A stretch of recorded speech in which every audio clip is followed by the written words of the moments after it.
homme de prière, il n'a qu'à rester à la maison, il n'a qu'à prier pour nous. Dis amen maintenant. Amen. Si toi tu es homme, une femme de prière, intercesseur, prie pour nous tous. C'est toi à la maison, Dieu entend ta prière. C'est pas quand tu vas venir pour crier dans une cour et puis on va t'attraper. Vous savez, maintenant, ceux qui viennent, ils sont dans les cours pour attraper les gens.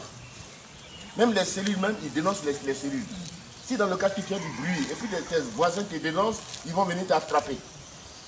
Donc à partir de maintenant là, soyons sages.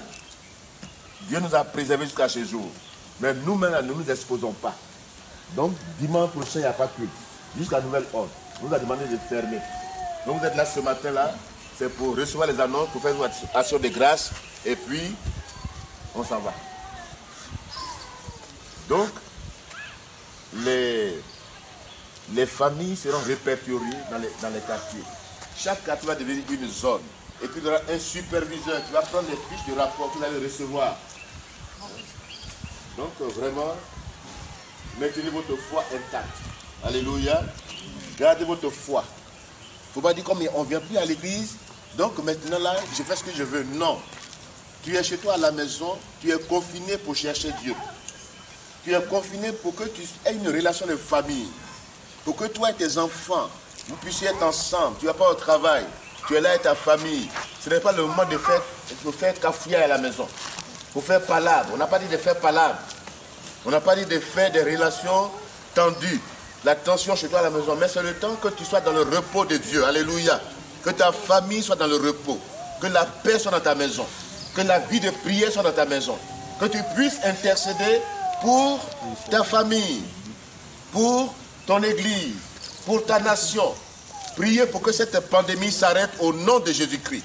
Priez aussi les uns pour les autres. Donc si Dieu fait, tout ce que Dieu fait est bon. Si Dieu a permis que ce temps soit là, c'est difficile, mais acceptons que c'est Dieu qui a planifié ces choses pour que nous puissions le chercher davantage. Pour que nous mettions notre vie en règle avec Dieu. Donc, le dimanche prochain, chaque famille devient une église. Nous ne pouvons pas continuer à faire les cultes. Sinon, nous serions en déphasage. Nous serons vus comme des gens qui ne sont pas soumis à l'autorité. Donc, pour la soumission à l'autorité ecclésiastique, l'autorité politique, administrative, nous avons décidé que nous devons nous soumettre aux mesures. Respectez aussi les mesures chez vous à la maison, mesures d'hygiène, mais en même temps les mesures de fermeture des rassemblements. On avait commencé avec 50 personnes, moins de 50 personnes, non, on nous a demandé fermer. On peut vous dénoncer, on peut vous menacer, on peut vous attaquer, on peut vous faire violence, parce que vous priez, les autres ne prient pas. Donc on a compris que la sagesse nous demande de fermer provisoirement, jusqu'à nouvel ordre. Restez à l'écoute. Mais dans votre maison, c'est une église. Faites comme si c'est un culte. Normal, il y a un président, il y a un prédicateur, ou bien les messages qui seront enregistrés, vous allez les écouter directement, ou bien vous prenez votre lecteur de la Bible, vous lisez avec votre famille. C'est le temps de rester en communion avec Dieu. Amen. Donc, voici ce matin les annonces que nous vous apportons. La deuxième, c'est à chapitre 4, on dit il n'y avait pas d'indigents parmi eux. Ils avaient tout en commun. Ils partageaient tout ensemble. Donc, il y avait une solidarité dans l'église primitive. La générosité. Ceux qui en avaient donné à ceux qui n'en avaient pas. Donc, il y avait un seul niveau de vie dans l'église. Il n'y avait pas d'indigents parmi eux. Et Jésus-Christ, par son esprit, agissait puissamment parmi eux. Donc, nous devons être solidaires. Nous devons manifester notre amour pour les autres. Nous devons partager. Donc c'est le temps de partage. Donc les dons que vous apportez seront redistribués aux nécessiteux, aux familles en détresse. N'attendons pas que le gouvernement fasse tout. Nous sommes une communauté. Si tu as quelque chose, tu apportes pour que celui qui n'en a pas, on puisse lui donner quelque chose. Pour qu'il ne souffre pas de faim. Il ne souffre pas à sa famille. Si c'est un sac de riz, si c'est l'argent, nous sommes là ce matin pour faire notre élan de solidarité, de générosité, de libéralité, Donc ce matin, si tu as ton offrande d'action de grâce, tu peux apporter. Où le panier? Il ne faut pas jouer avec ça. Lave ta main d'abord. Est-ce que tu as ton cache-nez? Hein? Et puis la distanciation. Il faut respecter ça. Il ne faut pas se confiner quelque part et puis me dire, oui, mon frère en crise, ma soeur en crise. Non, c'est frère en crise. On va prier ensemble. Donc je vous exhorte vraiment à maintenir votre foi intacte, à prier les uns pour les autres, à faire de votre maison une église, à maintenir le feu du réveil chez vous à la maison. Ne baissez pas les bras dans la prière. Priez pour les uns et les autres. Soutenons-nous dans la prière. Priez pour vos responsables. Priez pour ceux qui sont malades. Priez pour votre église. Priez intensément dans vos maisons. Prenez du temps pour jeûner aussi. Et priez intensément pour que Dieu débloque les situations. Pour les travaux de l'église, faites tout. Quand vous venez ici, quand vous visitez, si Dieu vous met à cœur à partir du mois de mai, les travaux vont commencer. Soyez des soutiens pour les travaux de l'église. Et Dieu vous bénira. Nous allons prier le Seigneur. Éternel notre Dieu, ce matin, nous prions ensemble et puis je vais terminer. Éternel notre Dieu, ce matin, nous voulons te rendre grâce. Nous voulons te bénir, notre Dieu. Nous voulons te traduire notre reconnaissance pour la situation exceptionnelle dans laquelle nous sommes. Seigneur, tu sais tout. Il n'y a rien qui soit étonnant de ta part, notre Dieu. Il n'y a rien qui soit étonnant de ta part. Tu es Dieu qui sait tout. Seigneur, nous te bénissons pour tout ce temps où nous sommes réunis. Nous avons fait des cultes pour t'élever, pour te louer, pour te célébrer, Seigneur. Nous bénissons ton nom. Jusqu'à ce jour, tu nous as secourus. Tu ne nous as pas abandonnés, tu ne nous as pas livrés au dessein de l'ennemi, au gré des actions de Satan. Mais tu nous as protégés. Tu as été avec nous et tu as permis que nous soyons là ce matin. Nous te rendons toute la gloire, notre Dieu. Maintenant que nous allons partir, maintenant que nous allons retirer dans nos maisons, dans nos familles, nous prions que ta grâce nous accompagne, que ta bonne main soit sur nos vies, que ton sang nous couvre dans nos maisons, que nos maisons soient épargnées par l'ange exterminateur, par cette pandémie, que nos familles soient épargnées, que la protection divine soit sur notre vie, que le sang de Jésus-Christ nous protège, nous et nos familles, nos maisons, l'église, nos frères et sœurs, que tout soit protégé. Nous prions, Seigneur, d'éradiquer cette pandémie de notre nation et des nations qui sont touchées aujourd'hui. Nous lions cette puissance de maladie, de ce virus. Nous détruisons ces germes, nous détruisons son pouvoir, nous arrêtons son évolution. Et nous prions aussi pour ceux qui sont atteints, qui sont malades. Seigneur, daigne les guérir, daigne les relever. Oh Dieu Tout-Puissant, nous prions que ta grâce nous accompagne. Nous te recommandons nos vies, cette église, ces frères et sœurs qui seront confinés dans leur famille. Nous prions que le feu du réveil soit maintenu dans leur vie.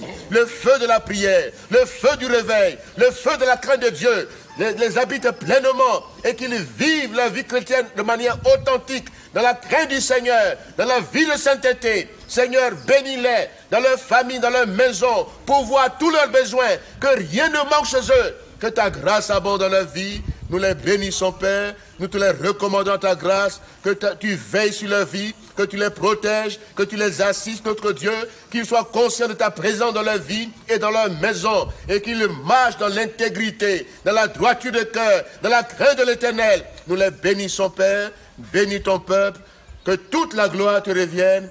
Nous t'avons prié dans le nom puissant de Jésus-Christ. Guéris aussi nos frères qui sont malades parmi nous. Ceux qui sont éprouvés, console-les. Agis par ta main puissante, notre Dieu. Opère des miracles, de délivrance, de guérison parmi nous. Au nom puissant de Jésus-Christ. Amen. Les actions de grâce ce matin, l'élan de solidarité ce matin, c'est pour que les frères en difficulté, les familles en difficulté puissent réellement avoir quelque chose dans leur maison pour subvenir à leurs besoins. Et ce que vous faites ce matin, que Dieu vous le rende au centuple. Que Dieu bénisse vos maisons, vos familles, que rien ne vous manque. Que la grâce abonde dans notre vie et que vous soyez épargnés.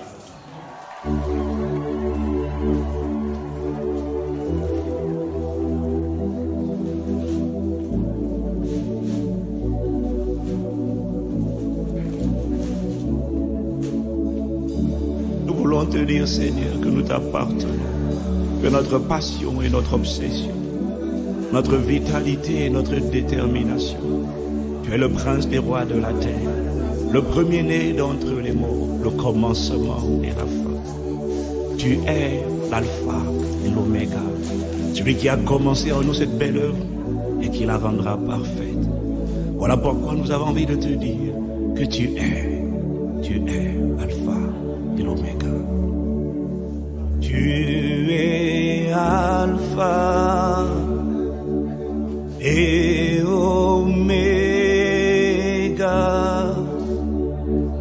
Nous t'adorons, Seigneur.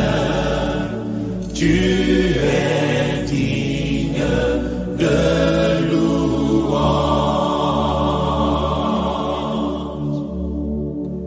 Tu es alpha et oméga. Nous t'adorons, Seigneur. Tu es digne de louange. Nous te rendons la gloire. Nous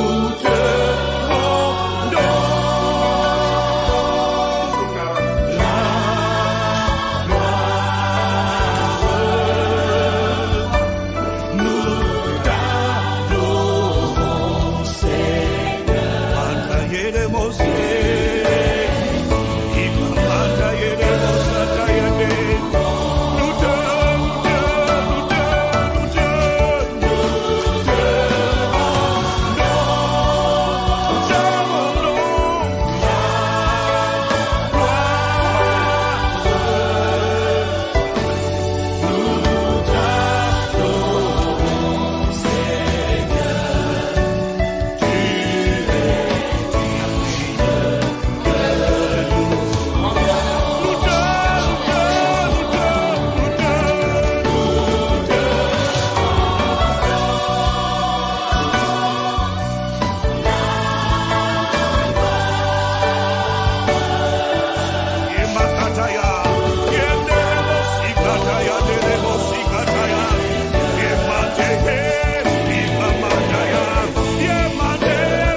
Je m'appelle Mme Kaka Madeleine. Et ce don que j'ai reçu, vraiment, ça me va encore au cœur. Vraiment que le Seigneur m'a béni tous ses donateurs. Et la grâce de Dieu repose sur chacun. Et bénit son Église. Et ce don merveilleux qu'il a fait. Au nom de Jésus. Amen. Vraiment, c'est la sœur de Natacha. Je suis heureuse ce matin. Vraiment, je dis d'abord merci au pasteur Dr To Abel et son conseil pour ce grand geste qu'ils ont fait. En tout cas, ça veut dire qu'en Jésus, vraiment, il y a des frères et sœurs. Ils ont pensé à nous ce matin et ils nous ont donné les sacs de riz, les macas, les bidons d'huile, tout ça. Vraiment, je bénis le Seigneur pour ce grand geste que l'Église a fait. Merci. Je m'appelle Blé Gallo Delphine. Vraiment, je suis à l'église Réveil de Lokoudou. Et ce matin, on nous a fait un don de riz. Vraiment, je suis contente. J'ai reçu, tout le monde a reçu. On était ce matin, on était très contents. Et vraiment, je dis merci à Dieu. Merci à ceux qui nous ont donné aussi. Merci à ceux qui ont pensé aussi à nous. Que Dieu les bénisse. Que vraiment, que la paix soit dans notre pays. Et maintenant, Maman Boni, vraiment, je remercie ONG, grâce à lui, la crise là, en tout cas mon mari ne marche pas, il a eu manger. Vraiment, il nous a donné riz, un sac de riz, il bénit le Seigneur. Et je passais, je lui dis merci, toi Abel, en tout cas il a fait beaucoup pour moi, et les diacres, que Dieu vous bénisse. Nous voulons d'abord nous présenter. Pasteur Abel, responsable principal de la communauté de l'église de réveil Lokoyo Bethel. Et ce matin, nous sommes rassemblés pour un événement spécial, pas forcément un culte, parce que nos cultes sont arrêtés. Et nous sommes là ce matin pour manifester notre solidarité envers les personnes démunies. Donc, nous appuyons sur la parole de Dieu, comme dans l'église primitive. Nul ne disait que ces biens lui appartenaient en propre, mais tout était en commun et ils partageaient selon les besoins de chacun. Il y avait un point d'indigent parmi eux.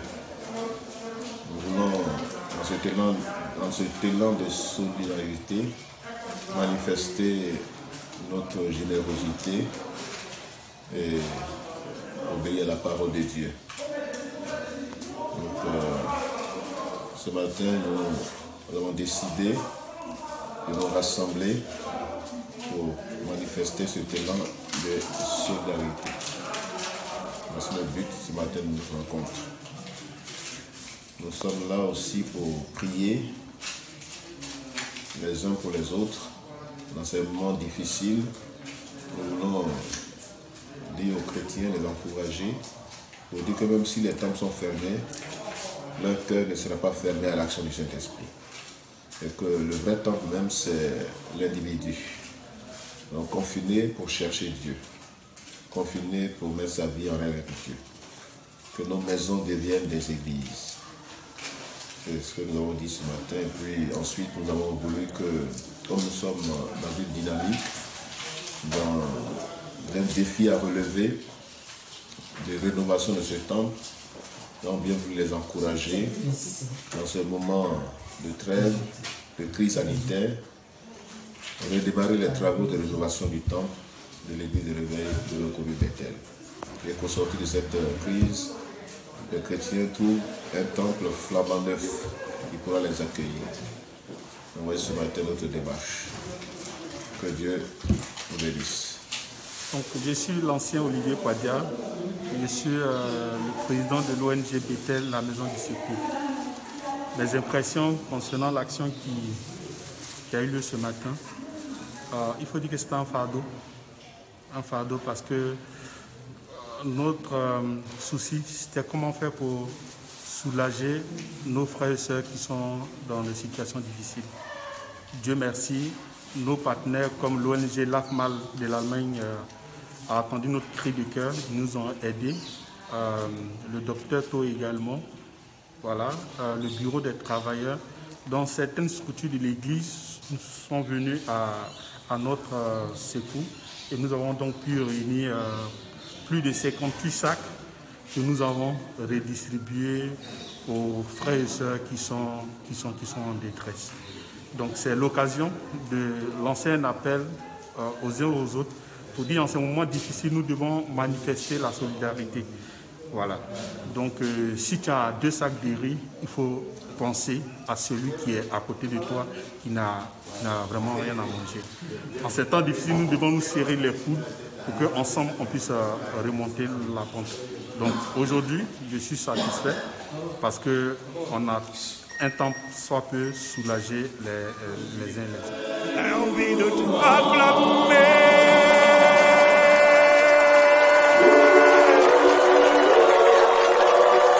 Un plus que vainqueur, un tueur de géants. Aujourd'hui, j'ai envie de te rendre la gloire qui t'est due. Envie de te rendre la gloire qui t'est due.